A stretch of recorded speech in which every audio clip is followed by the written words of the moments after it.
দোস্ত কও হ্যাঁ দেখে তো মনে হচ্ছে আজকে কোথাও মারবি মনে হচ্ছে। হ্যাঁ মারবো না, আজকে ওই যে চেয়ারম্যানের মাইয়ের বিয়ে না, ওখানে ষাটবো দুপুরে।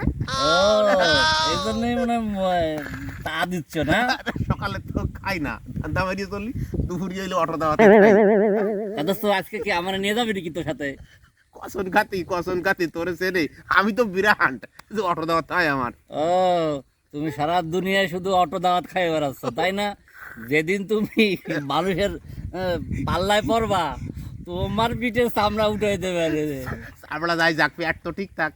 তা দোস্ত এই যে প্রতিদিন যে দাওয়াত খাচ্ছিস এত টিয়ার পাস কিভাবে?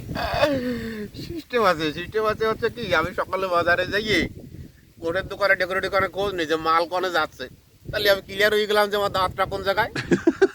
ঘুরে যাইয়ে ওরে শালা তুই তো বেবি মাল, এ তো সবাই এই খবর জানে না।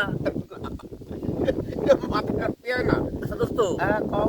আর তুই যে দুপুরে না খাচ্ছিস এদিক ওদিকে, রাত্রে কোথায় খাচ্ছিস? রাত্রি সিস্টেম আছে, আমি আঠে যাইয়ে ওই খোঁজ নি দে কারা ভালো বাজার করতেছে, আর দেই যে কোন শালা জাকাত দেয় না ওর বাড়ি রাত্রি যাই, ওরা গম পড়লি এবার যা খাইয়ে দেয় যেটুক যায় ওইটুক সাইডে চলে আসি, ও জাকাত আমি আদায় করিয়ে দিই। আরে তাহলে তো ভালো। গেলাম আমার টাইম হয়ে যাচ্ছে।